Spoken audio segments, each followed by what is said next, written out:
Olá, alunos EBED, tudo bem? Sou o Pedro Coelho, defensor público federal, e é com imensa satisfação que a gente inicia a gravação desse curso, desse revisaço solidário para a Defensoria Pública do Estado de Pernambuco, o meu estado, apesar de que hoje resido aqui em João Pessoa, Paraíba.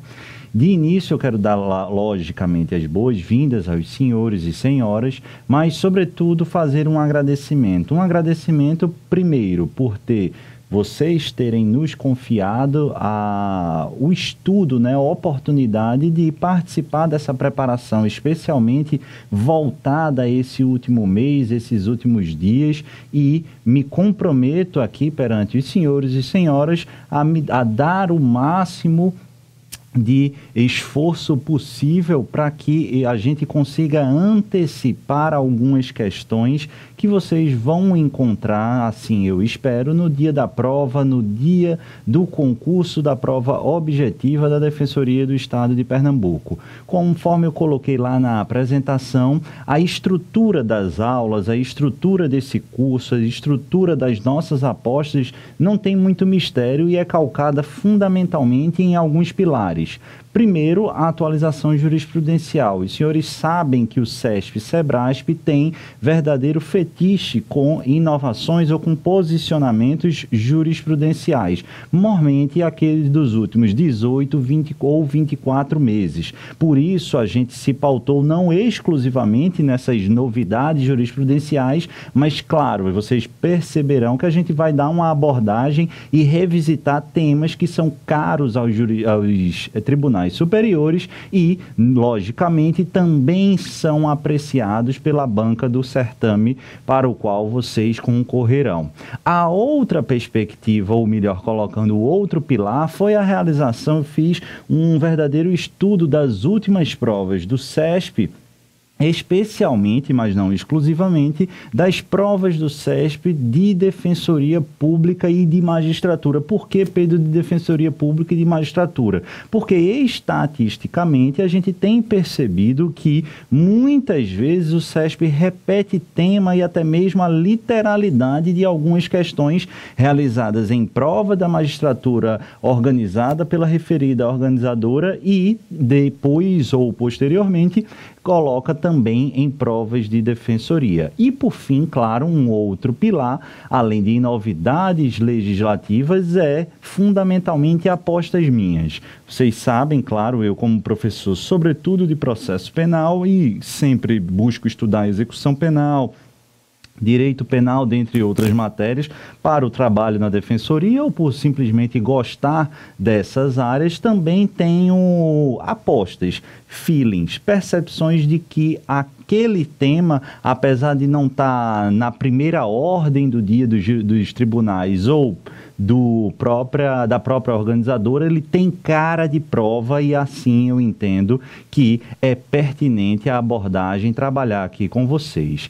A segunda observação, antes da gente efetivamente se debruçar sobre os temas de processo penal, nessa primeira aula do Revisaço Solidário para a Defensoria Pública do Estado de Pernambuco, é a seguinte, pessoal. A informação é que, eu não sei se vocês já estão acostumados com a minha sistemática de aula no curso regular, minhas aulas de processo penal, mas se você não conhece, se você conhece, você vai perceber a diferença. Mas se você não conhece ainda, existem várias aulas e eu me comprometo a até fevereiro liberar um módulo aí, mas é uma surpresinha que eu vou deixar para anunciar mais para frente nas redes sociais. O que é que acontece? Acontece que as minhas aulas, normalmente, elas são bastante verticalizadas, elas são bastante profundas. Eu analiso com rigor e com muito detalhe a parte doutrinária, sempre trago posicionamentos doutrinários diversos, a parte de legislação, a parte de jurisprudência. Em regra, eu tenho estudado os votos para a gente conseguir explicar melhor alguns pontos da jurisprudência. Até vocês já perceberam, né? No próprio curso a gente disponibilizou algumas aulas aí para vocês anteriores e não inéditas como essa que eu estou gravando. Mas enfim, o que eu quero com essa observação é destacar que o ritmo da aula de hoje, como não poderia ser diferente, é um pouco mais acelerado e não tão verticalizado. Aqui o objetivo é, numa reta final, pensar pontos e pensar apostas, e pelo curto espaço de tempo que nós temos, a ideia é fundamentalmente trazer o máximo possível de revisão e de apostas para que a gente amplie a probabilidade de garantir alguma pontuação para vocês. Isso não quer dizer que a gente vai só jogar o tema e simplesmente considerar como aposta. Eu não me preocupo em ficar postando, acertei tantas questões, acertei. Não, a gente vai ser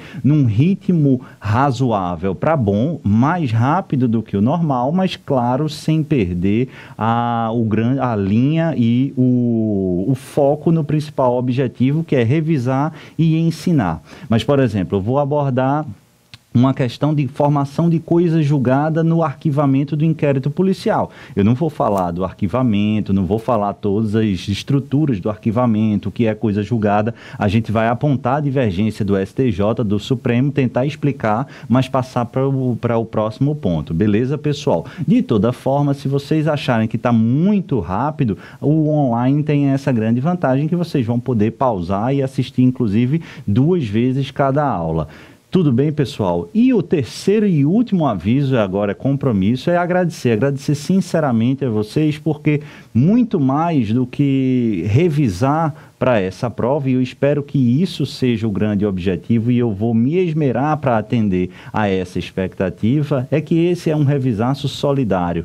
E eu conheci, né, uma instituição que toma conta, ou que tem um trabalho muito especial e muito bacana com crianças com autismo, que é o Instituto Revertendo o Autismo aqui na Grande João Pessoa, e a gente viu que eles estavam com algumas dificuldades e daí surgiu a ideia de fazer esse curso, cuja a renda integralmente será encaminhada para eles. A gente ainda não sabe como vai ser feito, se vai ser com aquisição de equipamento ou se é transferência de dinheiro, mas tão logo com transparência, claro, tão logo a gente defina isso, devo visitá-los novamente na próxima semana, a gente vai ter uma reunião e definir isso, e vocês vão ser informados nas redes sociais. Aqui fica o convite também para que vocês nos sigam lá, me sigam lá no Instagram, Prof. Pedro Coelho, @Prof. Pedro Coelho, e também lá na página do Facebook, que sempre, quase que diariamente, nesses 2 instrumentos, a gente está tentando trazer dicas da seara criminal. Muitos avisos, muita enrolação, mas vamos para o jogo, que é para isso que vocês estão aqui. E a nossa estrutura de aula, conforme eu já disse, ela vai ser pensada e desenvolvida com uma série de dicas, acho que um pouco mais de 25 dicas, e aí a gente vai construindo. Já estou inteiramente à disposição para que vocês mandem eventuais dúvidas, deem um feedback se gostaram da iniciativa, se estão gostando da aula, e a primeira dica vale sobre indiciamento. Indiciamento dentro da estrutura do processo penal, mormente diante do ponto de investigação preliminar ou inquérito policial, é sem dúvida alguma uma das predileções do CESP-CEBRASP. E a dúvida que se tem, ou pelo menos o ponto que eu desejo explorar e relembrar com os senhores, é sobre a atribuição para o indiciamento. Pessoal, a gente tem 2 realidades aqui. Por que 2 realidades? Uma no cenário jurisprudencial e que fora consolidada pela legislação em 2013, mas desde antes de 2013, quando houve a edição da Lei 12.830, que trata sobre questões atreladas ao delegado de polícia, não havia dúvida no cenário jurisprudencial, tanto do Supremo Tribunal Federal como do Superior Tribunal de Justiça, que o indiciamento, o ato de indiciar, é uma atividade exclusiva do delegado de polícia. Então presta atenção. Investigação preliminar criminal é atribuição exclusiva do delegado de polícia ou da polícia? Não, pessoal. Muito cuidado aqui, o Supremo Tribunal Federal já colocou uma pá de cal nessa questão, já há muito, e especificamente dando legitimidade para o Ministério Público, para o membro do Ministério Público, tocar investigações preliminares e investigações criminais, beleza? Isso é ponto pacífico. Agora, cuidado com o CESP. A polícia tem exclusividade no inquérito policial, isso está certo. Só quem toca inquérito policial policial e não investigação preliminar é a polícia. E quem preside o inquérito policial é sim a autoridade policial, ou seja, o delegado de polícia. Tranquilo. O ato de indiciamento, perceba, o que é ato de indiciamento? Quando você é investigado, você é um possível autor do delito. Quando a autoridade policial te indicia, você está evoluindo, digamos assim, no status. Você passa de possível autor de determinado delito para provável, ou seja, essa evolução de possível para provável autor de um delito. É fundamentalmente o que consiste o indiciamento. E esse indiciamento existente no inquérito policial, esse sim é exclusividade do delegado de polícia. Ministério Público não pode, presidente de CPI não pode, juiz não pode. Perceba que isso vai ser muito interessante. Uma vez o Supremo Tribunal Federal, o plenário do Supremo Tribunal Federal analisou uma situação em que o ministro Toffoli havia dado uma ordem, determinação judicial para que o delegado de polícia indiciasse alguém. Isso pode? Não. O colegiado afastou. Por quê? Porque aqui nós teríamos um juiz determinando o indiciamento e isso não é válido, não é possível. Consolidando o entendimento da jurisprudência do STJ e do STF, conforme eu havia dito, a Lei 12.830, no artigo 2º, parágrafo 6º, disse claramente que o indiciamento privativo do delegado de polícia dar-se-á por ato fundamentado, mediante análise técnica jurídica do fato, que deverá indicar autoria, materialidade e suas circunstâncias, ou seja, o indiciamento é privativo, é exclusivo do delegado de polícia. Muito cuidado aqui, pessoal, compreendido isso, com uma outra figura, a figura do desindiciamento. Pedro, isso existe? Existe. Indiciamento é transformar alguém dentro de uma investigação policial, de uma investigação criminal, de possível autor do fato para provável autor do fato. Mas se eventualmente o delegado perceber, eita, não tem nada a ver, eu errei, pode haver o desindiciamento, ou seja, tirar essa pecha de provável autor do delito? Pode, e existe. Agora tem uma grande peculiaridade que o SESP pode explorar na prova de vocês, colocar tanto o indiciamento como o desindiciamento em razão do paralelismo ou do sistema paralelo de formas, são atos privativos do delegado de polícia. Isso está errado. O indiciamento é sim um ato privativo do delegado de polícia. Contudo, o desindiciamento não. Tanto é que, em regra, não exclusivamente, não é raro a gente ver um habeas corpus requerendo o desindiciamento. Perceba, o juiz, conforme eu já disse, citando o precedente lá do ministro Toffoli, ele não pode ser determinado por ordem judicial, mas sim o desindiciamento pode. Por quê? Porque o indiciamento equivocado é considerado um constrangimento ilegal e o Poder Judiciário, evidentemente, pode determinar que seja desfeito um ato de constrangimento ilegal. Por isso é legítima a determinação, a ordem judicial para o desindiciamento. Beleza, pessoal? Tranquilo? Então, muito cuidado com essa ausência de paralelismo de forma. Juiz não pode indiciar. Por quê? Porque é ato privativo do delegado de polícia, diversamente do desindiciamento. Beleza, pessoal? Avança aqui comigo para o segundo ponto: investigação criminal e autoridades com prerrogativa de foro. Cuidado, pelo amor de Deus, aqui com a quinta turma do STJ, que está confundindo muito aluno. O que eu tenho de aluno muito bom e que está gerando ou tendo uma confusão significativa aqui, e não poderia deixar de ser porque o STJ, especificamente na quinta turma, tem sido muito incoerente e atécnico, e eu vou explicar por quê. Está dando um tratamento que está confundindo muito, e isso é um pano pronto e cheio, um prato cheio para que o SESP brinque, entre aspas, com vocês. Vamos partir primeiro, na nossa estruturação, de autoridades cuja prerrogativa de foro envolve o Supremo Tribunal Federal, como, por exemplo, parlamentares federais. Imagine aqui que a gente está diante de deputados federais e senadores da República. O que é que acontece? Essas duas figuras, elas ostentam prerrogativa de foro no Supremo Tribunal Federal. E há muito tempo, pelo menos desde 2011, no mínimo, para aqueles que são mais conservadores, o plenário determinou e pacificou a questão que, em relação a essas autoridades, todo e qualquer início de investigação criminal, ela deve pressupor uma prévia autorização do órgão competente, ou seja, do próprio Supremo Tribunal Federal. De maneira bastante objetiva, o ministro relator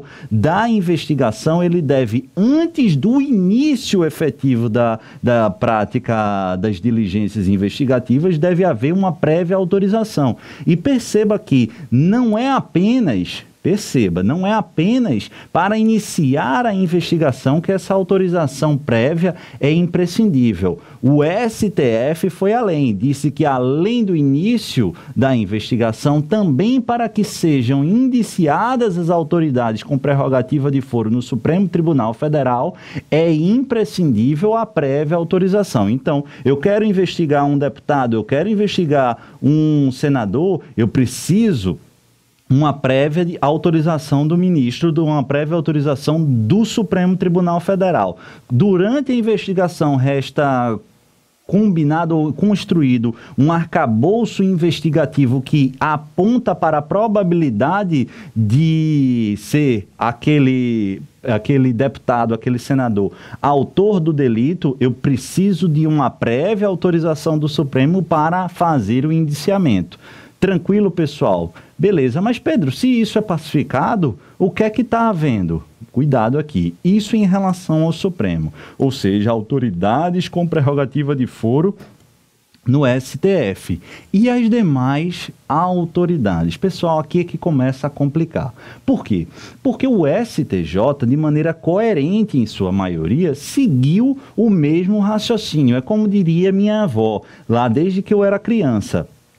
Onde dorme a mesma razão, deve deitar o mesmo direito. Então não faz o menor sentido dar um tratamento por lógica e com fundamento na tutela do juiz natural, princípio esse, direito consolidado na Carta Magna, e é justamente essa a ideia dessa prévia autorização da investigação lá nas autoridades que têm prerrogativa de foro no Supremo, mas, por exemplo, não observar isso para o governador de Estado que tem a prerrogativa de foro de ser julgado e processado no Superior Tribunal de Justiça. Não faria o menor sentido. E com base nesse raciocínio, repito, coerente, a Corte Especial do STJ e a própria sexta turma têm se posicionado como imprescindível a prévia autorização para a investigação e para a prévia autorização para o indiciamento. Ocorre que a quinta turma tem 2 julgados,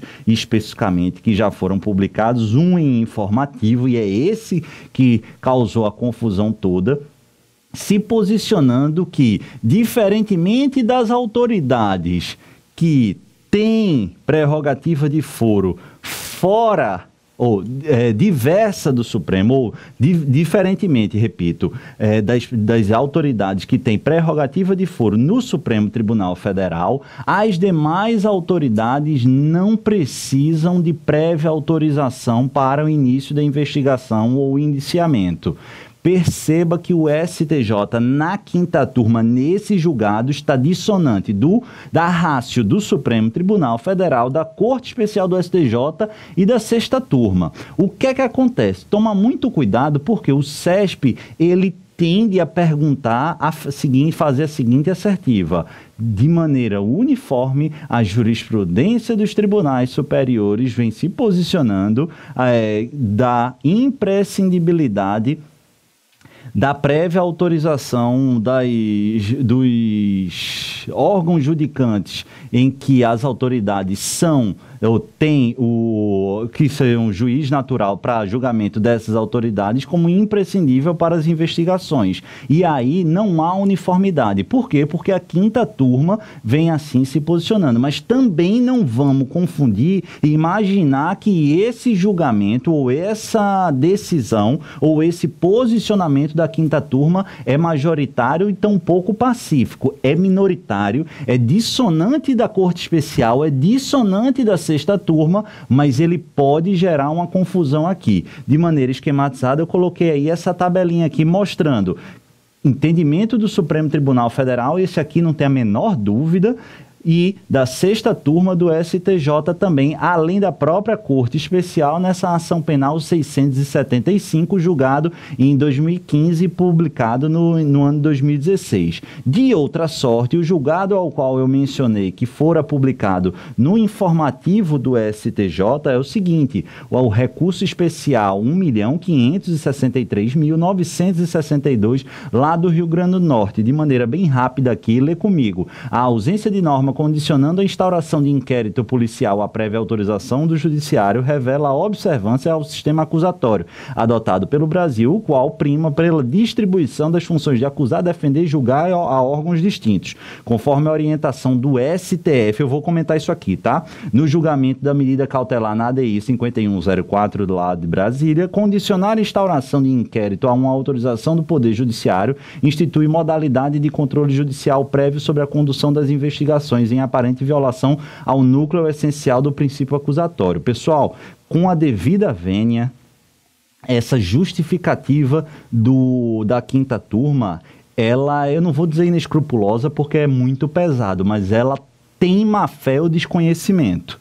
Por que eu digo isso? Porque eles citam precedente na medida cautelar do Supremo Tribunal Federal que não tem nada a ver com o que se está discutindo aqui. O que é essa ADI? Rapidamente ela diz, a medida cautelar na ADI 5104 é aquela que fala e foi deferida de maneira acertada naquela ideia lá do TSE, acho que é uma resolução do TSE que indicava que nos crimes eleitorais, para que seja instaurada a investigação criminal, era preciso uma prévia autorização da Justiça. Obviamente que essa previsão nessa resolução é absurdamente inconstitucional. Por quê? Porque busca, através do Judiciário, tutelar as atividades investigativas. Isso é uma coisa e está certo ser reconhecido como inconstitucional. Outra é essa prévia autorização nesses casos de autoridade por prerrogativa de foro. Por quê? Porque estamos diante de uma outra quadra. Quando se estabelece essa exigência, há aqui, sem dúvida alguma, uma preocupação em relação à tutela do juízo natural. É assim que os tribunais, superiores ou não, terão o controle ou a possibilidade de analisar se a prerrogativa de foro, que tem estatura constitucional, efetivamente, ela está sendo observada. Beleza, pessoal? Então, toma muito cuidado aqui. Se houver modificação de posição, eu não tenho o menor problema em vir aqui através lá das redes sociais, do canal da EBEG e dizer para vocês. Mas hoje esse entendimento é minoritário, mas você precisa guardar do lado esquerdo do peito, porque o CESP vai brigar com você com essa com essa divergência da quinta turma, mas a quinta turma é minoritária, conforme eu vejo aí, fiz questão de colocar. O STF é pacífico e, juntamente com a sexta turma e a Corte Especial nos últimos posicionamentos, divergindo, pois, da quinta turma. Avança comigo para analisar uma questão que foi cobrada pelo CESP e SEBRASP efetivamente na última prova da Defensoria Pública da União. Beleza, pessoal? E qual é? Arquivamento de inquérito policial com fundamento em excludente da ilicitude e a formação de coisa julgada material. Pessoal, durante muito tempo houve uma divergência sobre a formação ou não de coisa julgada no arquivamento calcado em uma excludente da ilicitude. Vamos imaginar a seguinte situação. Imagine que instauraram uma investigação sobre um homicídio por mim praticado. E aí o Ministério Público entende que eu pratiquei esse homicídio, mas foi numa atividade sob o manto da excludente da legítima defesa. Legítima defesa, excludente da ilicitude. Esse arquivamento, pessoal, se surgirem novas provas, conforme súmula do Supremo Tribunal Federal e artigo 18 do Código de Processo Penal, poderá ser reaberta. E aqui, pessoal, toma muito cuidado. O que a gente precisa analisar é se esse arquivamento tem ou não o condão de formar coisa julgada material. Lembrando aqui, coisa julgada material e coisa julgada formal. Todo arquivamento ele faz coisa julgada formal. E a pedra de toque da definição dessa modalidade de coisa julgada é que ele é um fenômeno endoprocessual. Isso já foi cobrado umas 3 ou 4 vezes nos últimos 3 ou 4 anos pelo CESP. Endoprocessual por quê? Porque ele não traz efeitos para fora do processo. Aquele arquivamento, os efeitos do arquivamento, eles só acontecem para aquela modalidade de arquivamento, para aquele efeito, ou seja, se surgirem novas provas, não há, e só tiver sido observada coisa julgada formal, não impede nenhuma instauração de nova investigação ou reabertura da investigação. Por quê? Porque essa coisa julgada formal, ela não tem efeito para fora do processo, diferentemente da coisa julgada formal, que tem efeitos extra ou exoprocessuais. Por quê? Exoprocedimentais. Por quê? Porque não é apenas para fora, mas sim também para... Aliás, não é apenas só para dentro, mas também para fora. Beleza, pessoal? Bacana, Pedro, mas responde a pergunta, mas a pergunta não é tão simples. Por quê? Porque é aquela situação que o CESP adora, porque nós temos efetivamente hoje uma posição do órgão plenário do Supremo Tribunal Federal dizendo que não faz coisa julgada material o arquivamento calcado em uma excludente da ilicitude. Imagine aqui, é isso que vai cair na sua prova, que a questão narre alguém, um agente de polícia, praticou um delito sob o manto, um homicídio aí, vamos, sob o manto do exercício, do estrito cumprimento do dever legal, ou de um exercício regular de direito. Na investigação o cara matou, tal, não sei o quê, mas descobriram, conforme já aconteceu lá no Espírito Santo, que essa atividade não tinha sido bem numa excludente de ilicitude. Esse agente de polícia, ele compunha uma organização criminosa. E aí, na verdade, aquilo ali não foi uma conduta sob o manto da excludente da ilicitude, foi uma atuação velada na atividade de organização criminosa. A dúvida é possível ou não desarquivar essa investigação. O que você vai entender é a dúvida que se põe é esse arquivamento, ele faz ou não coisa julgada material. Na minha visão, rapidamente, tem que fazer. Por quê? Porque o arquivamento calcado nem excludente da ilicitude, você está adentrando no mérito. Você está afirmando categoricamente com a chancela do Poder Judiciário, lembra que arquivamento é um ato complexo, tem a promoção de arquivamento do Ministério Público que deve ser homologada pelo magistrado. Se essa homologação e essa promoção de arquivamento, ela analisa o mérito, conforme eu disse, excludente de ilicitude é mérito na matéria penal, na seara criminal, deveria fazer coisa julgada material. Mas por que eu estou dizendo deveria? Porque o Supremo Tribunal Federal, apesar de ter sinalizado essa posição em outros tempos, hoje, através do seu plenário, pacificou e também tem posicionamentos, tanto da primeira como da segunda turma, dizendo que não faz coisa julgada a excludente da ilicitude.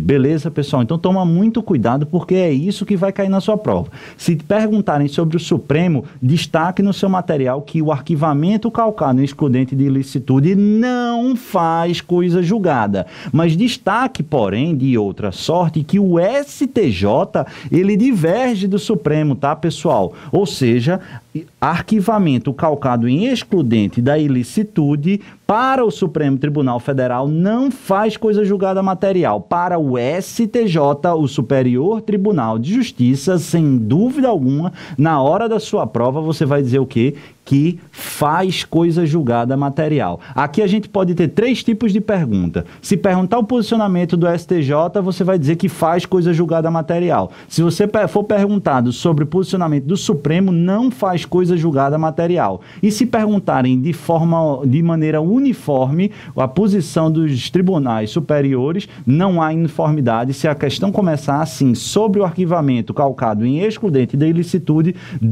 sem dúvida alguma, a questão vai estar errada. Beleza, pessoal? Lê comigo aqui o disse o STJ no recurso especial 791-471 lá do Rio de Janeiro, dentre outros, promovido o arquivamento do inquérito policial pelo reconhecimento de legítima defesa, observação minha, leia-se qualquer causa excludente da ilicitude, a coisa julgada material impede rediscussão do caso penal em qualquer novo feito criminal, descabendo perquirir a existência de novas provas, conforme previsão lá na súmula do Supremo e no artigo 18 do Código Penal. Como é que vai cair na sua prova, ou melhor, como caiu na sua prova? Vamos ler rapidamente aqui a questão cobrada lá na Defensoria Pública da União. Foi dada uma situação hipotética. Seguinte situação: Lino foi indiciado por tentativa de homicídio. Após a remessa dos autos ao órgão do MP, o promotor requereu o arquivamento do inquérito em razão da conduta ter sido praticada em legítima defesa, o que foi acatado pelo juízo criminal competente. Presta atenção na assertiva. Nessa situação, de acordo com o Supremo, para aqui vem para mim, eu disse o quê? Supremo, arquivamento, faz coisa julgada, dá na cabeça se você disser que faz. Não faz coisa julgada material, é decisão recente do plenário do Supremo Tribunal Federal. Se aqui tivesse perguntando de acordo com o STJ, você ia dizer que faz coisa julgada, e não há uniformidade. Se unificar tribunais superiores, não importa o complemento, vai estar errada a questão. Por quê? Porque aqui há uma divergência. Na DPU, perguntaram sobre o Supremo Tribunal Federal, e para essa assertiva tá correta, ela precisa dizer que não faz coisa julgada material. Vê aqui, o ato de arquivamento com fundamento excludente da ilicitude fez coisa julgada formal e material, o que impossibilita posterior desarquivamento pelo parquet, ainda que diante da existência de novas provas.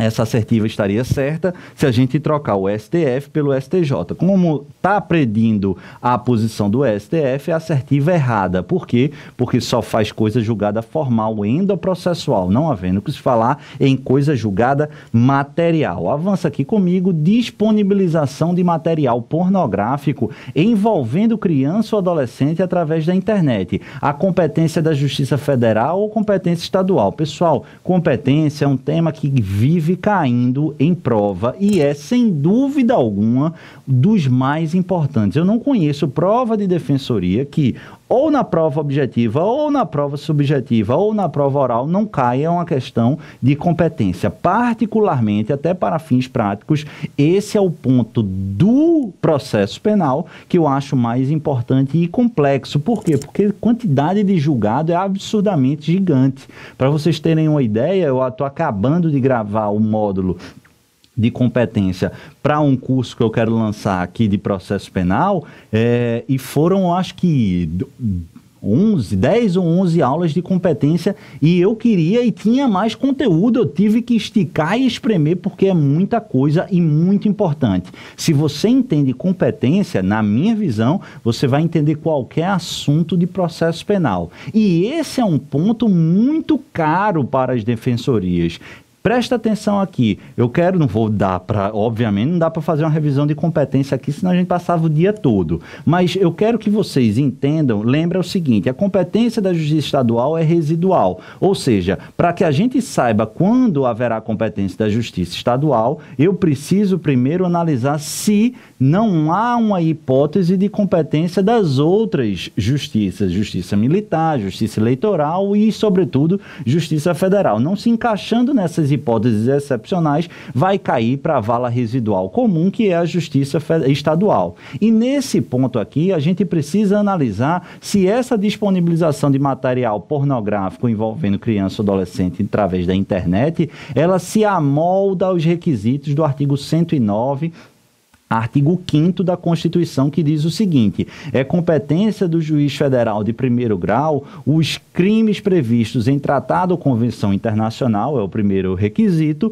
quando houver transnacionalidade, ou seja, quando iniciada a execução do país, o resultado tem ou deve ter ocorrido no estrangeiro ou reciprocamente. Presta atenção aqui, pessoal. Eu preciso que, nesses casos, que haja uma previsão de tratado ou convenção internacional que mostre que o Brasil aderiu a esse pacto, a essa convenção, a esse acordo internacional, apontando o dever de criminalizar, investigar e processar essas condutas, e um outro requisito cumulativo, que é a transnacionalidade, ou seja, ele cometia aqui no país e o resultado aconteceu ou deveria acontecer fora, ou vice-versa, ou o contrário. A dúvida é, quando um crime é praticado pela internet, sempre vai haver internacionalidade, sempre vai haver transnacionalidade, afinal eu estou praticando o quê? O delito através da rede mundial de computadores, a internet.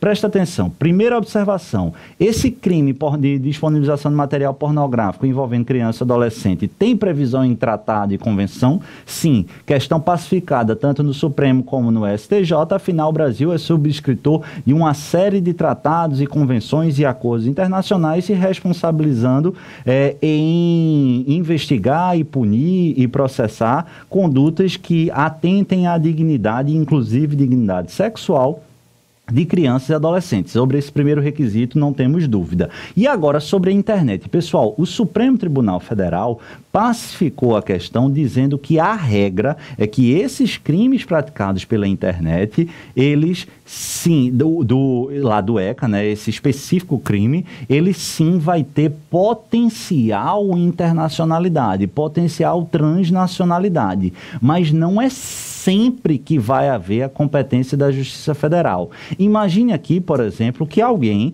coloque foto em posição sensual de uma criança num site, por exemplo, como o Facebook.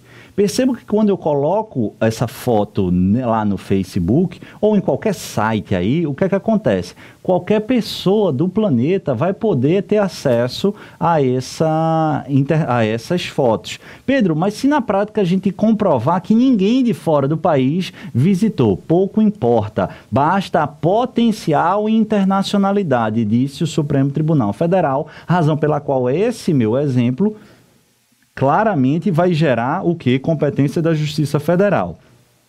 Essa é a regra. Mas qual é a exceção? Imagine aqui a seguinte situação. Ao invés de eu colocar num site, no Facebook, numa rede social qualquer, com acesso a todo mundo, eu imagine que eu mando um e-mail com uma foto para um colega, um conhecido ou alguém que eu tenha algum tipo de relação, mas que esteja na mesma cidade ou em cidade vizinha, mas dentro do país. Perceba que quando eu abro ou que eu envio o e-mail, e aí somente uma pessoa acessa e essa pessoa, ela está dentro do país, não é razoável a gente entender que há uma internacionalidade nessa conduta. Por isso, nessas situações excepcionais, o STJ e o Supremo Tribunal Federal estão colocando aí que não há internacionalidade e esse caso específico deve ser julgado na Justiça Estadual. Por quê? Porque não se amolda ao artigo 109, inciso 5º. Isso é muito interessante, por quê? Porque na sua prova não deve ter e-mail, pode ter, mas vai cair uma questão envolvendo envio de foto via WhatsApp. O raciocínio é o mesmo, se a pessoa está dentro do território nacional. Não são aqueles grupos de WhatsApp com 750 milhões de pessoas, um grupo aberto. Um grupo aberto, por exemplo, não dá para ter esse raciocínio, mas se eu mando para uma pessoa específica, essa pessoa está dentro do território nacional, não há como dizer que há internacionalidade. Portanto, essa competência ou esse caso deverá ser submetido à competência da Justiça Estadual, beleza?